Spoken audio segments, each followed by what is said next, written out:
Ano. So ngayon, no, start na tayo tonight ng Book of John. No?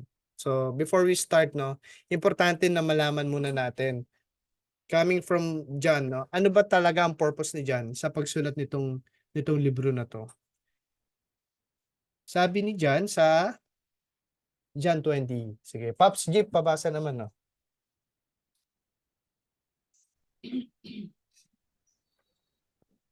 John 20, verse 30-31. So then, many other signs Jesus also performed in the presence of the disciples, which are not written in this book. But these have been written so that you may believe that Jesus is the Christ, the Son of God, and that by believing you may have life in His name. Yun. So bakit daw sinulat itong book na to? Bakit sinulat? Ano inspiration ni John? Unang-una, no, may binanggit siyang word. Sabi niya, signs. Signs. Marami pa daw signs si Jesus na pinakita sa mga disciples na hindi na sinulat sa book na to. Sa ibang verse, sinabi niya na kung isusulat daw, kulang pa yung libro sa buong mundo, no? Para isulat. Ngayon, pag sinabi mong signs, no, uulit-ulitin natin to, itong signs, no, as we study this book. Maririnig mo yan, yung mga signs na yan, yung word na yan. Pag sinabi mo kasing signs, no, ginagamit siya if you want to lead someone to a certain direction, no, or to a certain place, 'di ba? Ibig sabihin, yung 3-year ministry ni Jesus, no, sa mundo, meron siyang gustong ituro sa mga tao. Actually, no, malalaman din natin na particular si Jesus sa disciples niya, hindi sa lahat ng tao. Particular lang siya talaga doon sa mga disciples niya.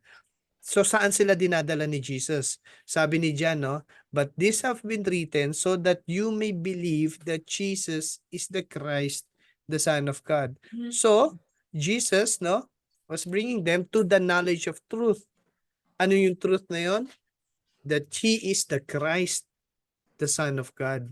Pag sinabi mong Christ, no, ang Greek word niyan is Christos, no? Ibig sabihin, the anointed one. Hindi apelyido ni Jesus ang Christ, no? Title yan. Ibig sabihin, the anointed one. Siya yung pinili. No? Kasi pagka may pinipili ang si God, ina-anoint yun ng tao, eh, no? So, pinili si David, in-anoint siya ni Samuel, no? So, he is the anointed one. Siya yung pinili ni God, no? Bakit daw importante na malaman to? Kasi daw, by believing, no, you may have life in His name. So matindi. Crucial pala to, no? Kung itong libro na to, sobrang halaga kasi it's a matter of life and death. Because if you do not have life, syempre, you're dead, di ba?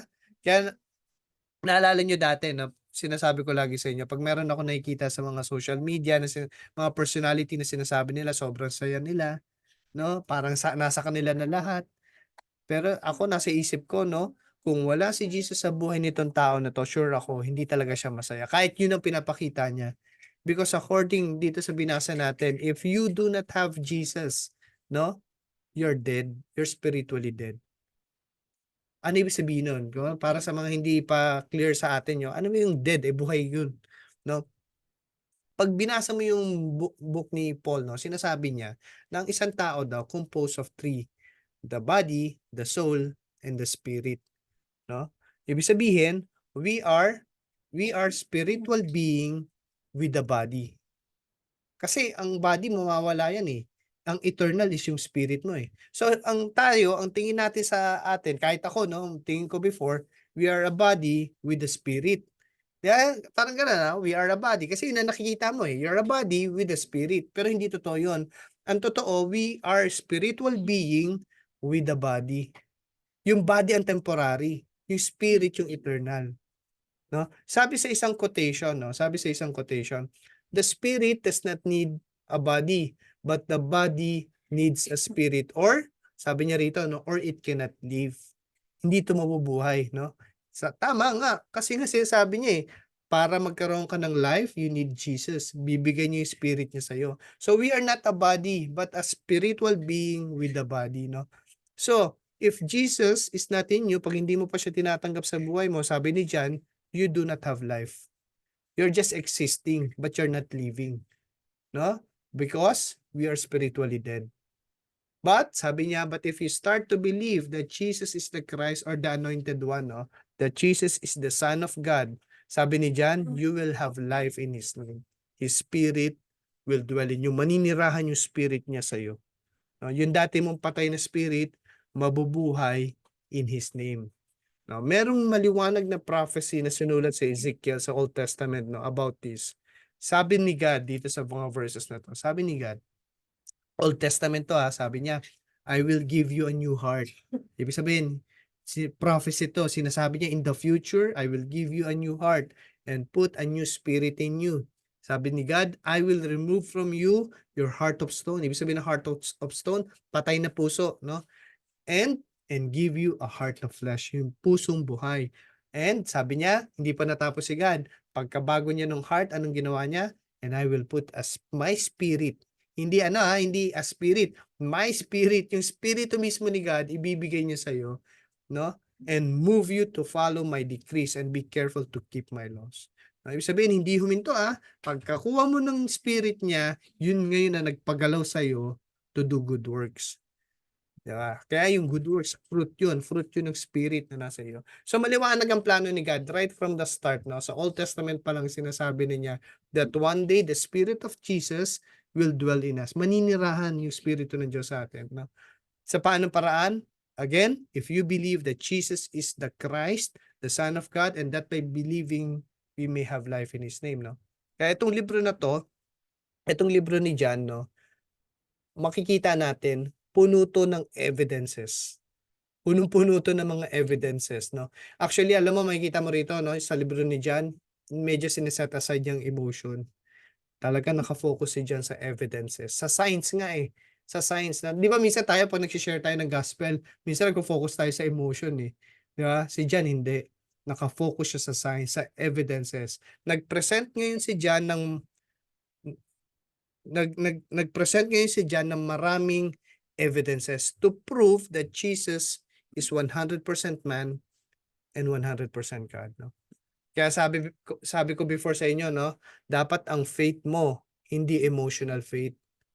Dapat dapat hindi siya blind faith. Dapat evidential faith. Ang faith mo dapat evidential faith. Meron ka dapat pinanghahawakan kung bakit ka naniniwala. Meron ka dapat may rason ka kung bakit ka naniniwala.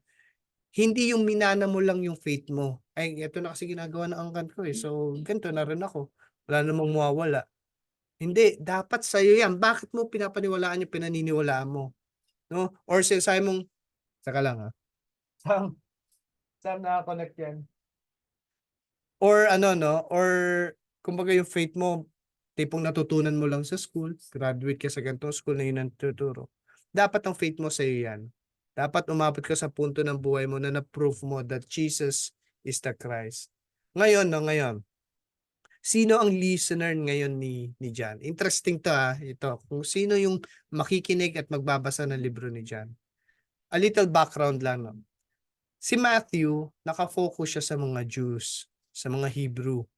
No? Kasi Hebrew si Matthew Ano siya tax collector na Jew, no? Si Luke, kabaliktaran naman si Luke, nakafocus naman siya sa Gentile. Kasi Gentile si Luke No? Kaya yung pangalan niya, di ba? Parang Greek na yung pangalan niya. Si Mark naman, since si Mark, ano siya ni Paul, disciple to ni Paul di ba? Bata ni Paul to. So nakafocus naman siya doon sa mga churches ni Paul. So nakafocus si Mark sa Romans, no? Ngayon, sabi ko nga, itong book ni John, kakaiba kasi ito Kakaiba si John, no? Itong Matthew, Luke, and Mark, sobrang pare-parehas yan Kung ano mababasa mo kay Matthew, nandun din sa dalawang yan. Pero si John, ibang-iba. Ibang-iba ang approach ni John. So sa inyo, sa tingin nyo, sino ang listener ni John? Kanino siya nakafocus? Meron ba kayo idea? Kay Jesus. Yes, lahat sila actually pointing to Jesus. Pero sino yung particular listeners nila? Kung si Matthew sa Jews, si Luke at si Mark nasa Gentiles din naman ng mga Romans, si John kakaiba. Nakafocus siya sa Jews at saka Gentiles.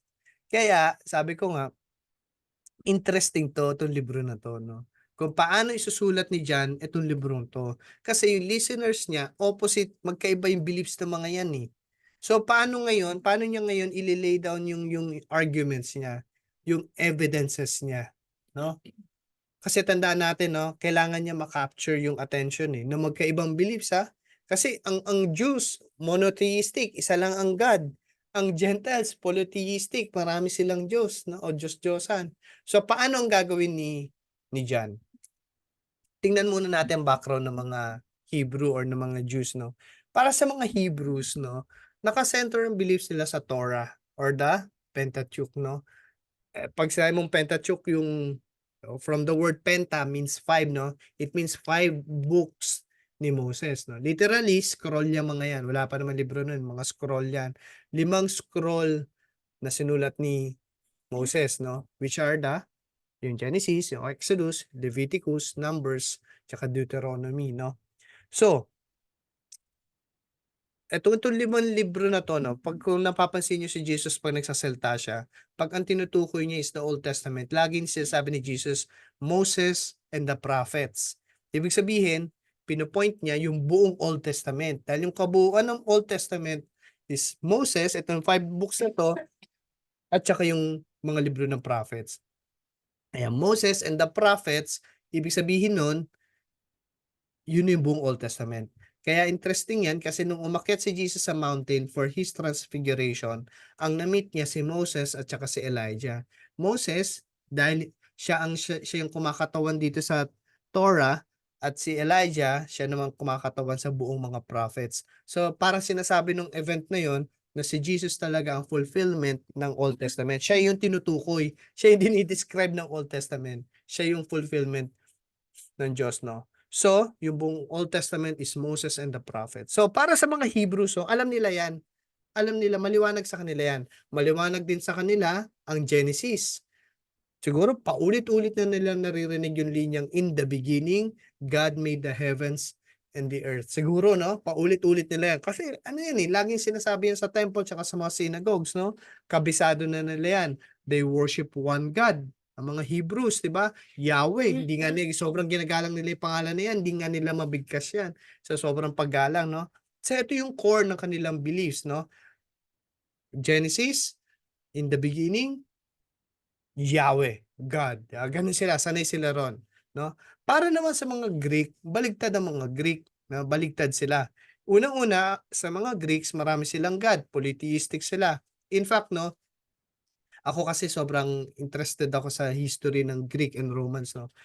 Pag tiningnan mo yung history nila, no, yan sila Alexander the Great, no, makikita mo diyan maraming philosophers during their time, during their era. Yung sa Greek, hindi yung Romans, yung Greek. Si Alexander ang nagdala ng Greek. Siya yung nag-unite ng Greek, no, Alexander the Great.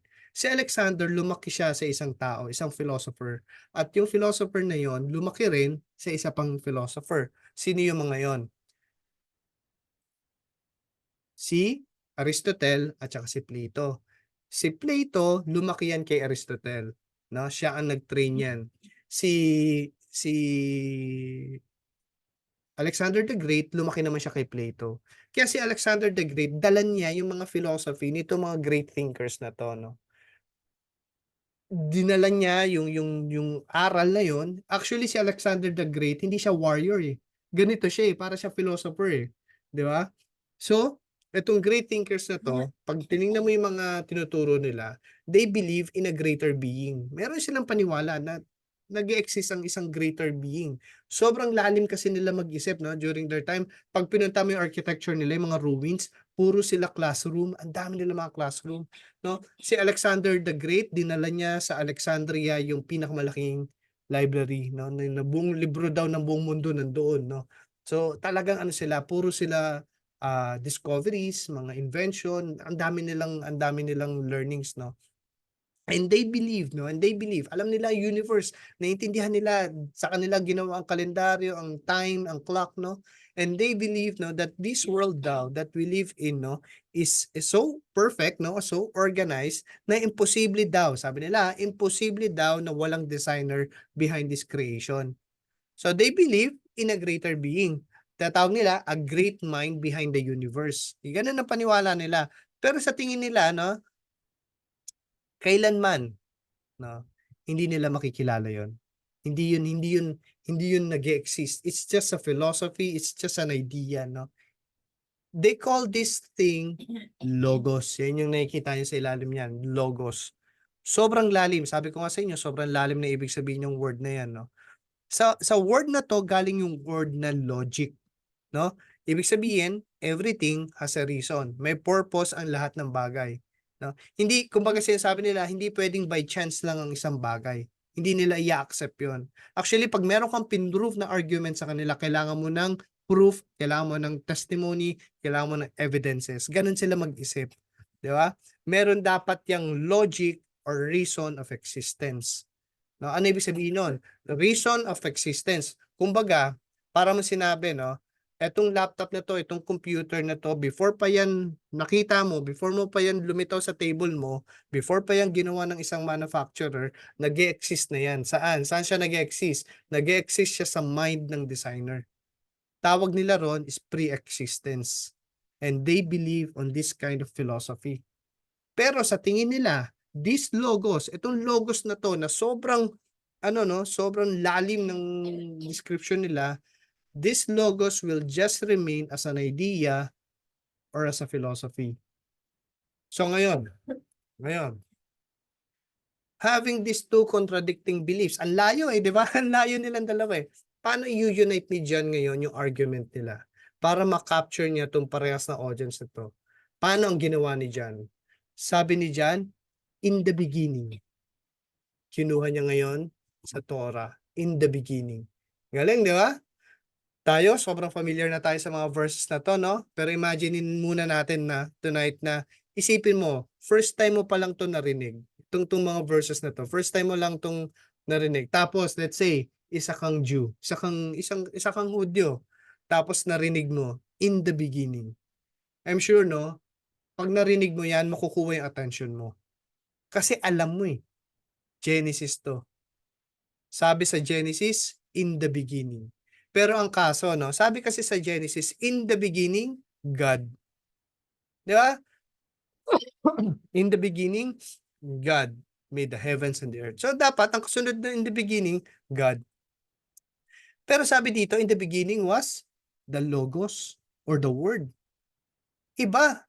Dapat God yun hindi Logos Pero, hindi siya tumigil Sabi niya, and then the Logos was with God. So, isipin mo paano with God? God is eternal. Alam nila yon, Alpha and the Omega. Alam nila yon. We only have one God. Monotheistic ang paniniwala nila. Kung someone is with God in the beginning, ibig sabihin nun, and then this person is also God. Pero hindi pwede yun. Monotheistic ang paniniwala Di ba? Biglang sinabi ni John, the Logos was God. Isipin mo parang paano mo ngayon itatahi-tahi ito sa paniniwala nila?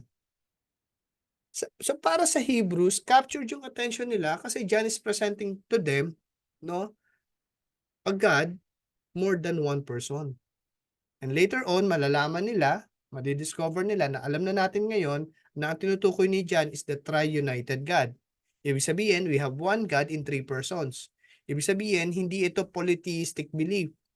Believing in many gods. Kasi one God pa din, monotheistic pa din, pero in three persons.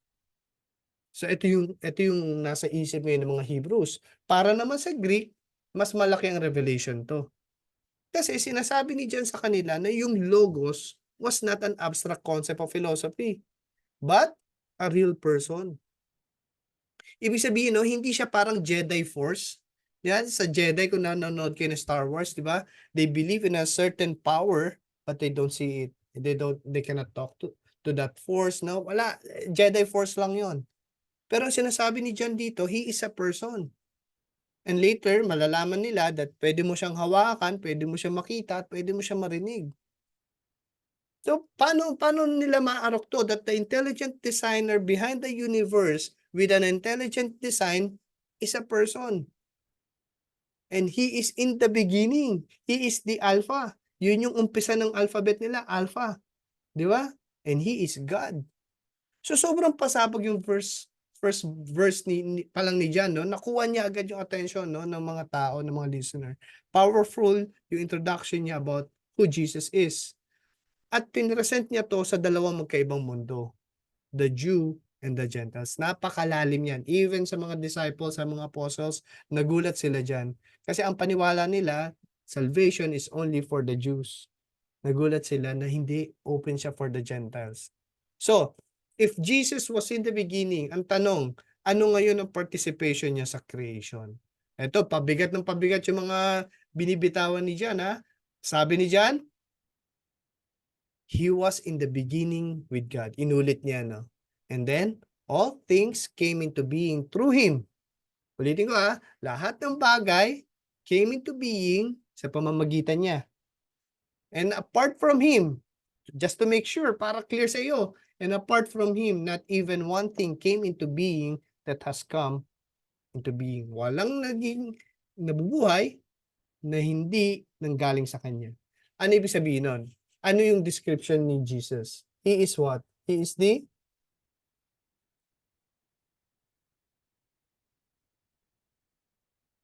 sino siya kung ganon? Creator. He is the creator. Alam mo, kahit ako, no first time ko narinig yan at naintindihan, sabi ko, teka lang, di ba si God ang creator?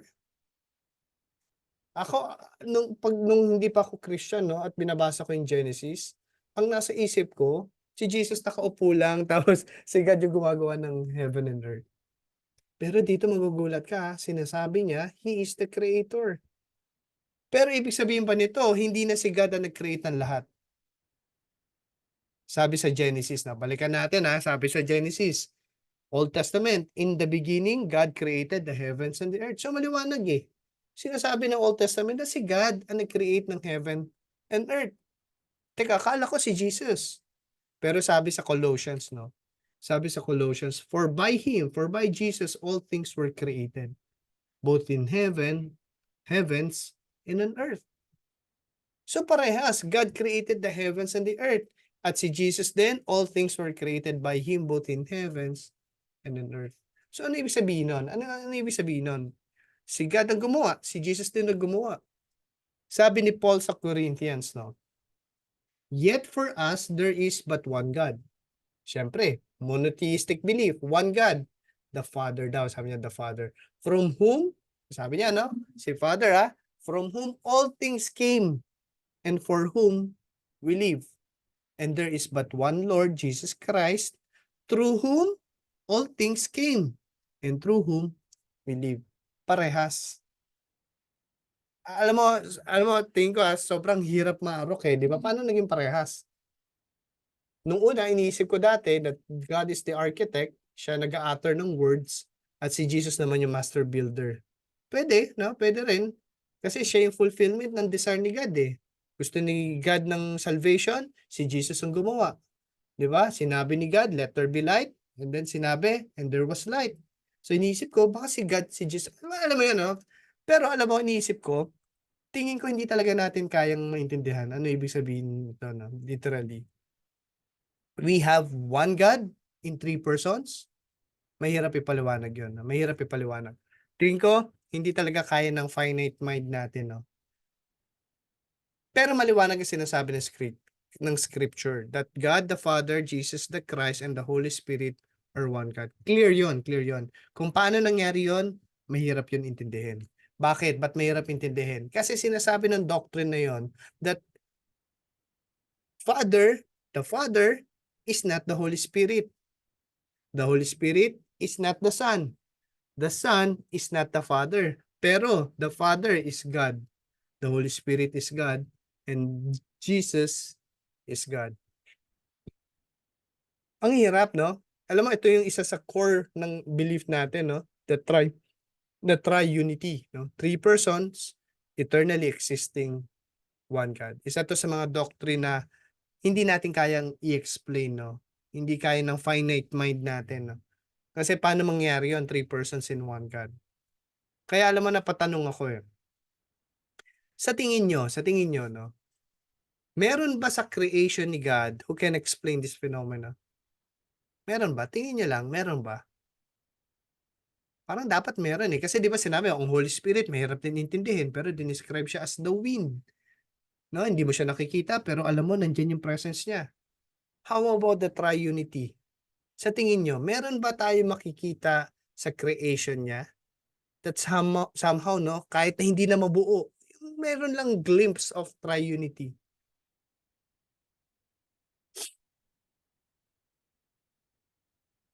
Nung bata kasi ako, sabi sa isang misa, no, para daw yung kape. Alam mo, lumaki ako sa gano'n na ang triunity parang kape, 3-in-1. Pero every time titingnan ko yung 3-in-1, nakikita ko eh. Nakikita ko yung gatas, nakikita ko yung ano, yung milk, no? Yung powder, tsaka yung coffee. Pero ito hindi eh. Paano, ano lang no, na-curious lang ako. Subukan natin tingnan yung light. Isang creation ni God, yung light. At sabi nga, mamaya makikita natin that God, Jesus is the light, no? Tingnan natin ang light. Alam nyo ba na ang isang beam of light, no? Pag pumasok siya sa isang prism, it will refract colors, no? It will refract colors with the primary colors of red, green, and blue, or yung RGB. Ibig sabihin, sa mata natin, one white light lang yan nakikita natin sa kanya, no? Pero once na dumaan siya sa prism, no, it refracts 3 primary colors. 3 primary colors in one beam of light. Paano nangyari yon? Wala rin naman maka-explain eh. No? Walang may alam eh. But everybody agrees that it is a fact. Kasi nakita natin. Ako, tingin ko, siguro medyo malayo pa to sa atin, no? Pero kahit paano, no? Dito makikita natin na posible yun. It is possible to believe in 3 persons eternally existing one God. Kasi one beam light lang nakikita natin eh. Pero meron siyang 3 primary colors, no? Now, speaking of light, sabi sa verse 4, no? In Him was life, and the life was the light of mankind. And the light shines in the darkness, and the darkness did not grasp it, no? Alam nyo, speaking of light nga, no? Ito ang isang key theme in John's Gospel. Paulit-ulit niya sinasabi yan. In fact, no, tiningnan ko nga kung ilang beses sinabi, 36 times niya binanggit yung word na light. Dito lang sa gospel na to. So paulit-ulit mo maririnig yung word na light. At syempre, pag naririnig mo yung word na yan, makikita mo rin yung contrast niya na darkness. So makikita natin yan paulit-ulit, light and darkness. Yung contrast na to, visible yan sa gospel ni John. Sinasabi ko siyang contrast kasi itong dalawang na to hindi pwede mag-merge. Ibig sabihin, you're either in the darkness or you're in the light. Hindi pwedeng parehas. God is light and Satan is the power of darkness. Yun yung gusto sabihin ng Bible, no? Hindi pwedeng you are living in sin tapos you're also claiming that Jesus is your Lord. Hindi po pwede 'yon, no? Hindi pwede mag-contrasting tong dalawang 'to, no? So dapat sure ka kung nasaan ka, no? You will love either the light or the darkness. Hindi pwedeng dalawa, no? Sabi sa verse 5, etong light daw na 'to shines in the darkness. The light shines in the darkness. Ibig sabihin, dumating daw yung light sa presence ng darkness. No? So, pag narinig mo to, itong statement na to, siguro, ako, nasa isip ko, siguro, pag nasa darkness at biglang dumating yung light, siguro yung mga blind sinners, yung mga makakasalanan, would welcome the light. Di ba? Kasi dumating bigla yung light eh. Siguro i-welcome ng mga blind sinners. Pero ano sabi ni John? The darkness did not grasp it. Hindi nila nag-grasp. Alam mo yung Greek word ng grasp, no? Kung yung original word niya, ang literal meaning niya, they did not understand. Hindi nila, kumbaga sa Tagalog, no, hindi mo na-arok, hindi mo na-grasp yung meaning. The darkness cannot understand the light. Alam mo, sa mga susunod na linggo, no, sa pag-aaral natin ng gospel na to, no, makikita nyo, harap-harapan na, sinasabi na ni Jesus yung truth. Pero talagang hindi siya maintindihan ng tao. Kahit nga yung mga disciples ni Jesus, no, hirap pa rin silang maintindihan eh. Hanggang nung crucifixion na, hindi pa rin clear sa kanila eh. Kahit yung mga kapatid ni Jesus, no, si James at si Jude, Talagang inaasar nila si Jesus, minamock talaga nila. Hanggang nung resurrection, naging Christian sila, naging believer sila. Bakit hindi nila maintindihan? Ba't hindi maintindihan ng mga tao? Dahil tuwing magpapaliwanag si Jesus ng spiritual truth, ang interpretation ng tao, worldly, material things, physical thing. No? Pag sinabi ni Jesus na mag-establish siya ng isang kingdom, yung mga disciples niya, nag-agawan di ako, sino sa amin ng leader? Di ba? Ang nasa isip ng mga disciples niya, earthly kingdom, para siyang David, kakalabanin nila ang Romans. Hindi nila magets na spiritual kingdom yung sinasabi ni Jesus. Na yung sinasabi ni Jesus, ang kalaban talaga natin is yung kasalanan. Di ba? Sin talaga ang kalaban ng tao at hindi kapwa-tao, di ba? So yun yung ano no, diyan iikot yung libro na 'to at yan yung nakakalungkot na part, 'no? 'Pag nababasa mo yan, yan yung nakakalungkot na part na parang nandiyan na, dapat mo nang maintindihan pero hindi mo talaga maintindihan. Bakit siya nakakalungkot? Kasi hanggang ngayon, darkness cannot understand the light. Hindi pa rin talaga clear. Do you agree? No, meron ba kayong kamag-anak na malapit sa inyo? Na pilit mo sana maintindihan mo na yung gospel pero talagang hindi nila maintindihan, 'di ba? Ako ilang beses ko na minsan dinadala yung tao na 'to sa mga service, sa mga preaching, pero talagang hindi nila maintindihan. Pero alam mo 'no, dahil dito sa problem na 'to, dito ngayon papasok yung binigay ng ministry ni Jesus sa atin, which is ano binigay niyang ministry sa church? To let people in darkness understand the light. Dahil yung light na yun, if you have accepted Jesus, nasa yun na yun eh. Tama? Ang problema, sabi nga ni Jesus, no, the harvest is plenty, but the workers are few. Marami na, taglay na nila yung light na yun, na hindi maintindihan ng mundo, ikaw naintindihan mo na, pero ang problema, hindi natin pinapakita doon sa madilim na mundo kung ano yung light na yun. Tinatago natin, no? Tinatago natin yung light. Tinatago natin yung light na yun for whatever reason. Marami tayong reason, no? Ako nga, ilang years before ko talaga inaccept na talaga tinatago ko lang siya. Actually, ayoko nga malaman ng tao eh, na Kristiyano ko dahil parang gusto kong mabuhay ng dalawa eh. Dalawang klaseng buhay, no? Pero sabi ni Jesus, no, tayo daw, no, as Christians, you are the light of the world. Sabi niya, dinescribe niya to as a town. A town built on a hill cannot be hidden. Neither do people light a lamp and put it under a bowl. Instead, they put it on its stand. Yung light daw dapat nakikita. At anong gagawin niya? It gives light to everyone in the house. In the same way, sabi ni Jesus, let your light shine before others that they may see your good deeds. At anong finale nun? And glorify your Father in heaven. No? So, clear again that Jesus commanded us to testify about the light. Ibig sabihin, we are commanded to tell the people how this light transforms our lives. No? Ikwento mo lang naman anong ginawa, no? Kumbaga, living testimony yung buhay mo about this light. Tipong ipapaalam mo sa tao na simula nung dumating tong light na to sa buhay ko, no, nagbago yung direction ng lahat, ng priorities ko, lahat, no? At alam mo, itong ministry na to, no, eto, no, nung inaaral ko tong chapter 1, ngayon ko lang na-realize, no, binigay sa atin to ng ministry hanggang dumating si Jesus sa second coming, no. Pero alam mo, sa first coming niya, binigay din niya to ministry. Kanino? Binigay niya to kay John the Baptist. Sabi sa next verse kay John, no, sabi ni John the Apostle, a man came, once sent from God, and his name was John. Ito si John the Baptist. He came as a witness to testify about the light, so that all might believe through him. He was not the light, but he came to testify about the light. Kung si John the Baptist testified about the light before the first coming of Jesus, siya yung naghanda nung road, di ba? Tayo naman as the church. No, ngayon ko lang ito na-realize, no, tayo naman as the church, we are commanded to testify about the light until the second coming of Christ. Ganun-ganon. We will stand as a witness. Ano yung sabihin ng witness? Yung personal account mo. Sasabihin mo kung ano nangyari sa buhay mo.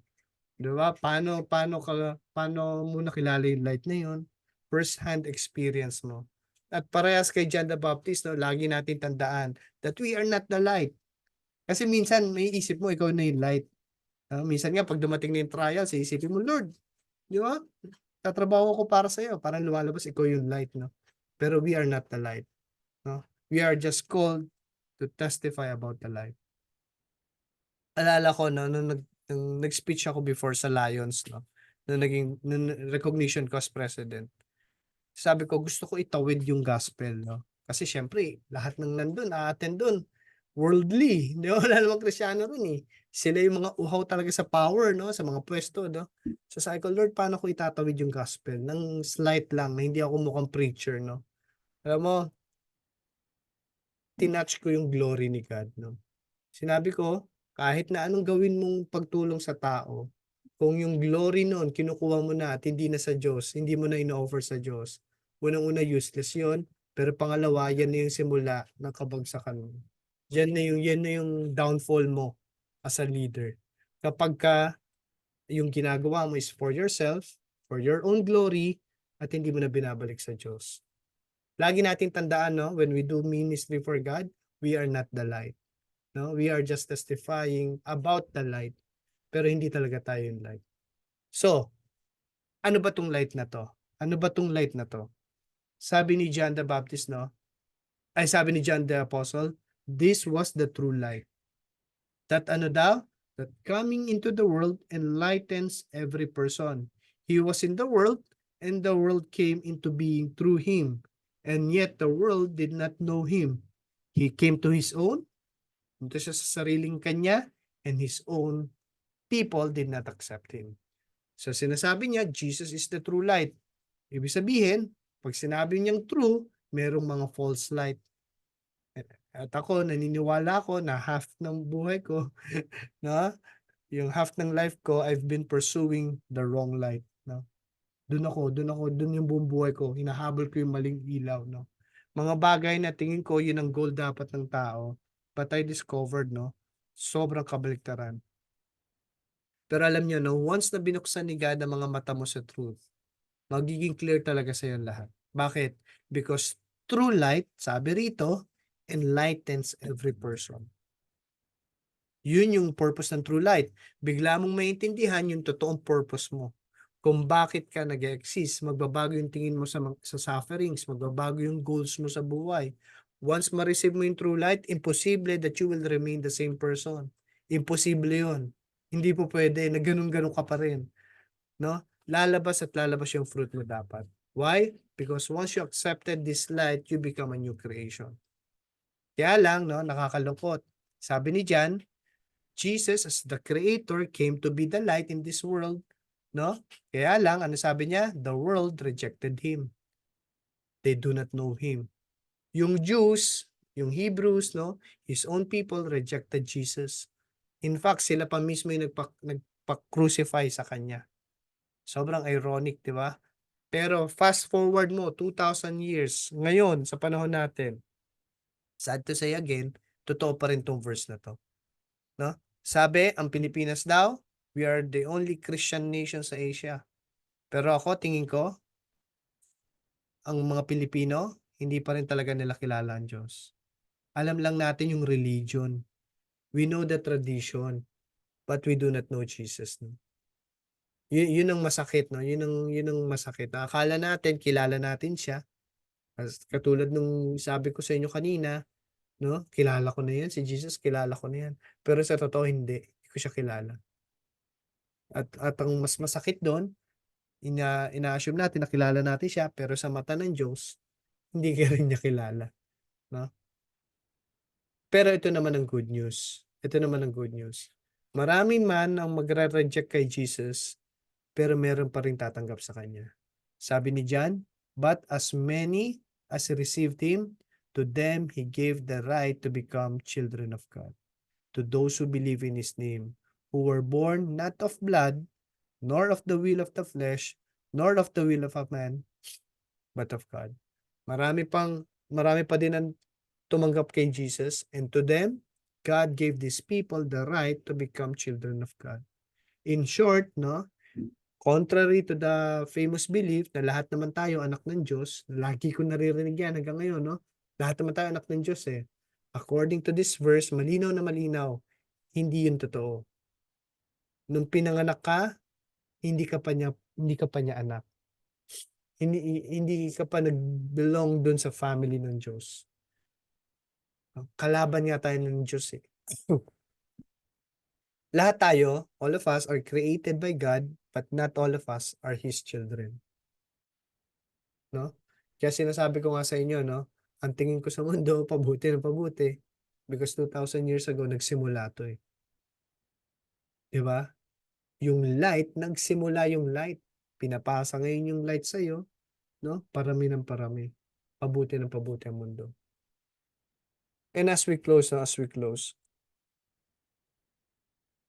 nung tinayo ni Solomon, no? Nung tinayo ni Solomon yung temple ni God, siya yung nagtayo, di ba? Idea ni David, siya nagtayo.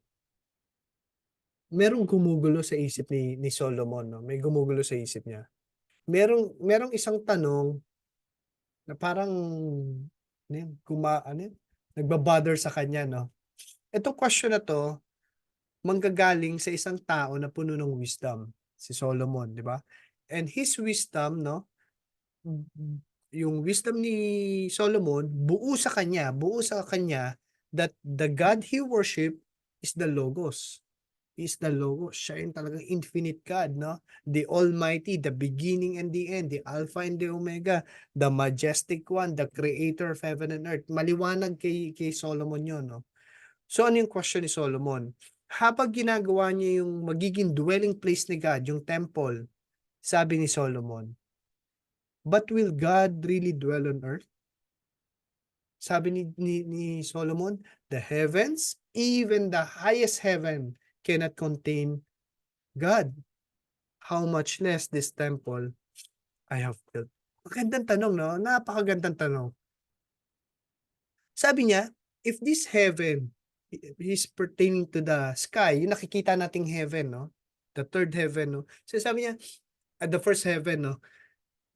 Sabi niya, the universe that holds the world cannot contain God. Parang, ito mga heavens ito, hindi niya makontain. Sabi niya, even the highest heaven, no? Tingin ko yung third heaven, yung kung saan nagre-reside si God, no? Kung saan yung ano, no? Kung saan yung dwelling place talaga ni God, no? Yung heaven na yun. Sabi niya, even that place cannot contain God. Ibig sabihin, yung glory daw ni God, sobra-sobra yung glory niya. That even His heaven cannot contain Him. Alam mo, nung nabasa ko to, sabi ko, feeling ko accurate yan eh. No? Kasi sabi ng, sabi ng Bible, wala daw katapusan ng mga angels sa heaven singing, Holy, holy is the Lord God Almighty. Heaven and earth are full of your glory. Hosanna in the highest. Di ba, paulit-ulit yun. Then, holy, holy, holy is the Lord God Almighty. Sunod-sunod yun, sunod-sunod na talagang hindi makontain yung glory ni God sa heaven. So tingin ko totoo, no, na hindi talaga makontain, no. Grabe yung glory ni God. Ang tanong niya, what more pa yung temple na ginawa niya? Siya lang ang gumawa, tapos dyan, magdudwell yung God na yon. Sinagot ngayon ni John. Sinagot ngayon ni John itong question ni Solomon. Sabi ni John sa last verse, sa verse 14, and the Word, the Logos, became flesh and dwelt among us. Posible pala, no? And we saw His glory, glory as of the only Son from the Father, full of grace and truth. Alam nyo, na-realize ko, na hanggat hindi umabot sa punto ng buhay natin, no, na makikilala mo talaga kung sino si Jesus, no? Ibig sabihin, both intellectual and experiential, no? Hindi lang head knowledge, yung talaga ma-experience mo siya through sanctification. Hanggat hindi ka umabot sa dalawang punto na yun, no, hindi mo talaga yung isusurrender, no? Yung talagang nile-let go mo na yung sarili mo, no? Yung sinasabi ni Jesus na you cannot follow me unless you die to yourself, pick up your cross and then follow me, no? Sinasabi niya, no? Sinasabi ni John, the Logos became flesh. Antindi, no? At hindi lang yon, naninirahan pa siya. Saan? Later, makita mo, naninirahan siya sa buhay mo. So, knowing this truth, no? Sino ka ba? Ano ba yung buhay mo para manirahan yung Diyos, yung Logos na yon sa buhay mo? Sino ka ba, no?